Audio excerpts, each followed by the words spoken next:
tarayya sun kaddamar da bincike akan ka, amma aiki ma da takardar gayyata. Shin ya kaji da wannan al'amari, kuma me za ka ce a kai? To gyaran da nake yi shine akwai takarda da aka rubuto guda biyu, ko ce guda uku. Kodon kwandar biro su rubuto takarda guda biyu, sai efcc ta rubuto takarda guda daya. Kuma bisa fahimtar mu, wasu mutane ne da muke bincika suke ganin ya kamata a bincike mu, saboda a ganin su wannan bincike shine zai kamar kassara ko kuma ya kashe gwiwa ita hukumar da yin wannan binciken. Amma akwai a cikin takardar a ita efcc ta nemi daraktan mu na finance ya je gurin su, ya je musu da wasu bayanai, kuma bayanan da suka nema kusan duk iri ɗaya ne na hukumomin. So amma annan abin da nake gaya wa masu bibiyar al'amuran nan gurin shine, na farko dai abubuwan da suka nema sun nemi mu gaya musu kudaden da aka ba wannan hukumar, kuma na tabbatar mai sauraro da kallo zai yarda da ni cewar babu wata hukuma da take aiki da ba a bawa kudade. Saboda haka tambayar da suka yi is not out of place. Tambayar da suka yi is not out of place.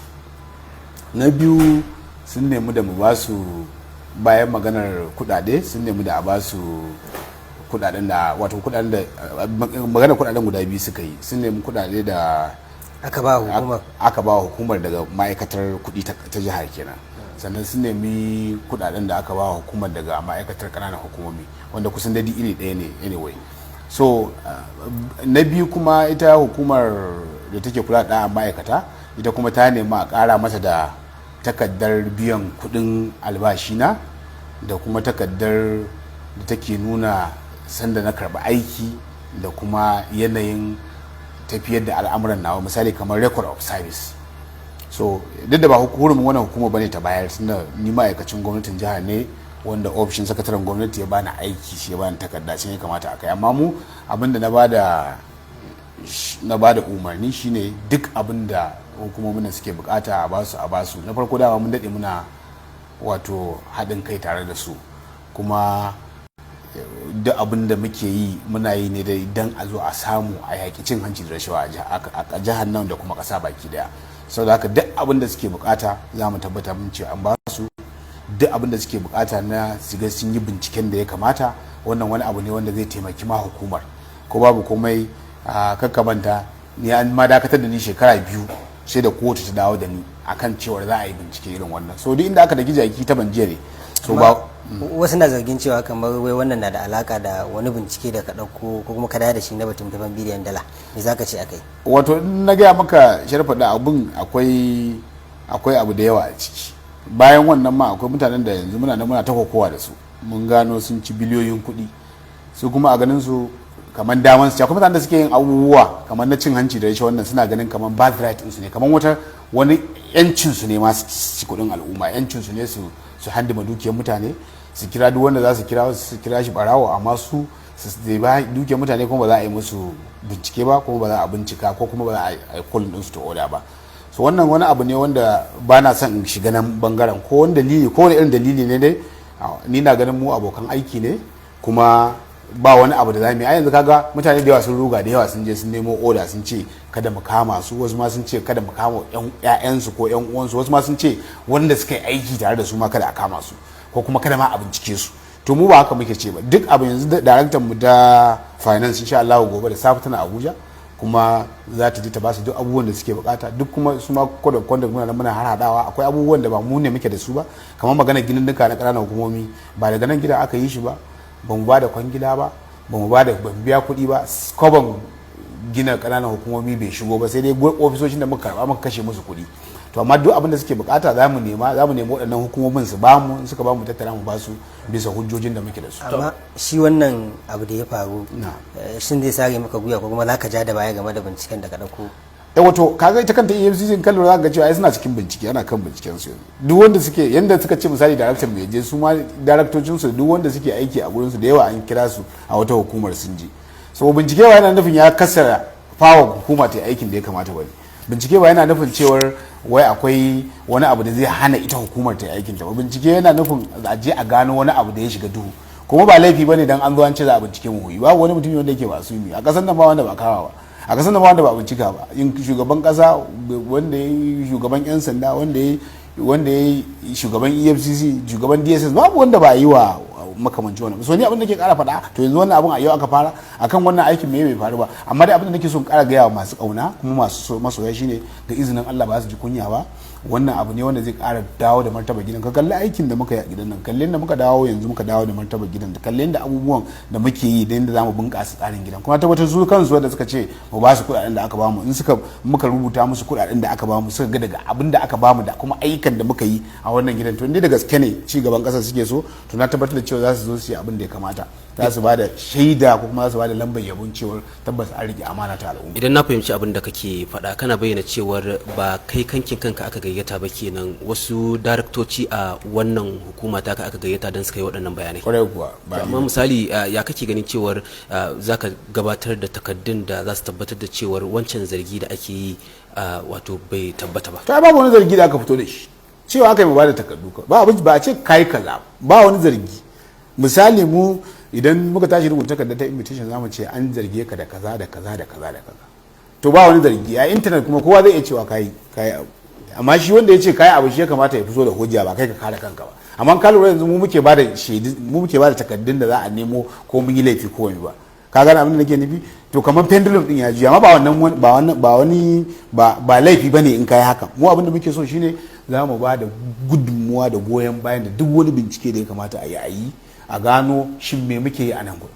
Abin da muke yi muna yi ne domin Allah kuma mun yi abin da ya kamata, ko muna yi ne don wata manufa. Ina son tabbatar maka da cewa dan kuɗin da gwamnati take bani ne a wannan gurin wala ba zan iya kunna injin nan ba.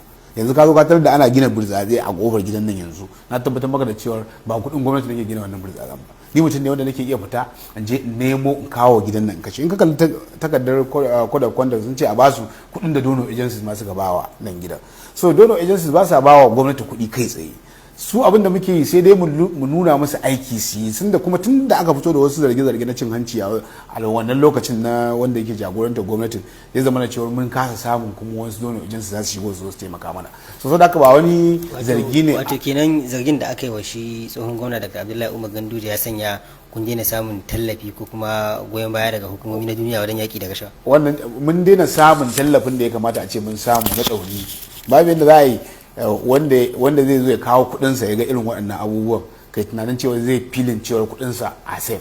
Wannan shine abu. Amma wannan wato takarda da aka turo suwa kake zargin cewar su ne suka kitsa wannan abu? Ba na zargin kowa, amma ba ita kadai bace. Wannan su aka gani.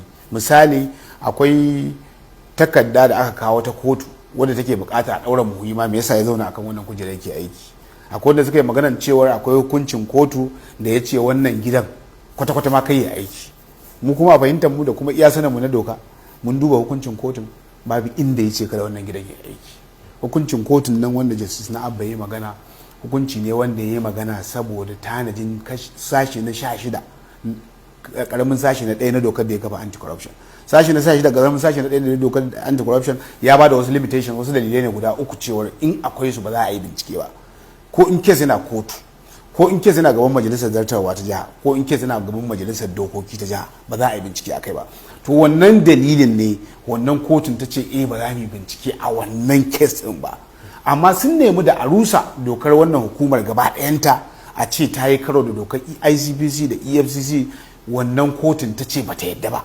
Sun nemi a rusa dokar wannan hukumar sashe na 21, sashe na 22, 23, 24, 25, 26, da 7, da 8, da 9, 30 da sashe na 40 wanda shi ba mu dama mu kwace kaya, da kuma sashe na 51, 52. Wannan ma kotun ta ce ba za ta yi ba.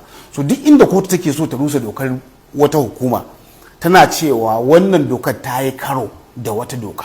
To ko da ya ce misali ya yarda akwai wani sashi misali da ya karo da wasu dokoki, to ita kotun bata fito da wani sashi za su ce ga sashen da ya karo da wannan dokar ba. To amma su abin da suke bukata kwata-kwata anti-corruption ma a rufe ta, a daina aiki a kanta. Amma wannan ne yasa suka je suka kama abin da ake cewa form 48 ake son lalle a kai Muhuyi kurkuku a saboda wannan. Bayan wannan sun dauki takarda sun kai wa shugaban yan sanda na kasa cewa a janye yan sandan anti-corruption gaba daya. Sau da haka duk wannan wani onslaught ne da ake wa hukumar, ake son lalle kwata-kwata hukumar kada ta yi aiki. Amma abin da nake so in tabbatar da al'umma jihar Kano da karfin zatin Allah wannan dokar ta zo daren dam, kuma wannan hukumar za ta yi aikin yadda ya kamata. Kuma na so gaya maka wani abu, wancan dokar akwai hukuncin kotun ɗaukar kaya da ya karfafa hukumar nan gidan, wanda ya ce waɗanda suke aiki a ma'aikatar ƙasa, ma'aikatar shari'a ma za mu bincike su. za mu gayyace su kuma sai sun zo abinda kotun ɗaukar ta kazo ce kenan.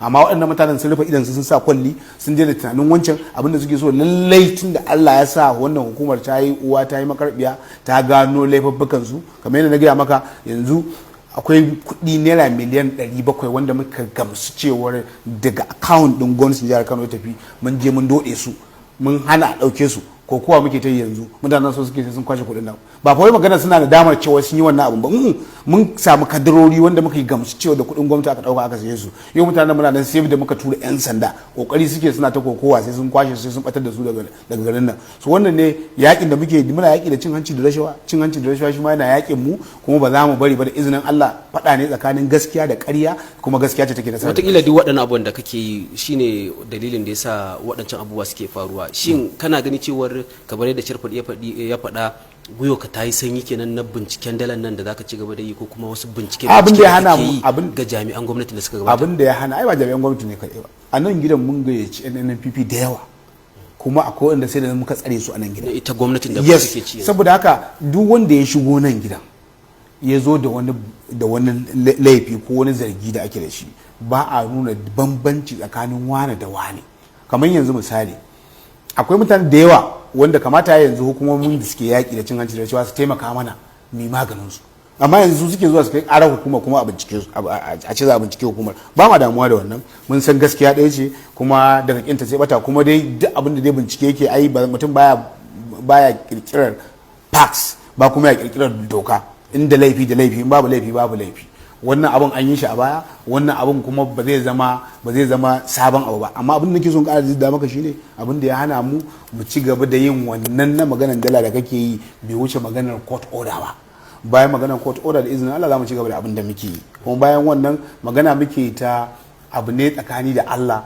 ba abin da muke yi wanda muke boyewa muna yin sa a buɗe kuma muna yin shi mu a fahimtar mu kuma ni musamman ma da nake jagorancin nan gidan da talaka da mai kuɗi a idan doka ɗaya suke babu yadda za a ce wasu mutane shafafu da mai su sun fi ƙarfin doka sun fi ƙarfin a ɗauki mataki a kansu su dai sun yadda a ɗauki mataki akan mai rauni mara ƙarfi to wannan tsarin ba shine muke fata a wannan ƙasar ba muna nan da 'ya'yan mu a nan cikin ƙasar za su yi 'ya'yansu su ma za su yi 'ya'yansu idan ba mu assasa musu ƙasa wadda take da inganci ba wadda take da wani prospect na zaman lafiya da kwanciyar hankali da ci gaba da tattalin arziki ba to ba mu san kuma me za mu gadan musu ba to muna gode masha Allah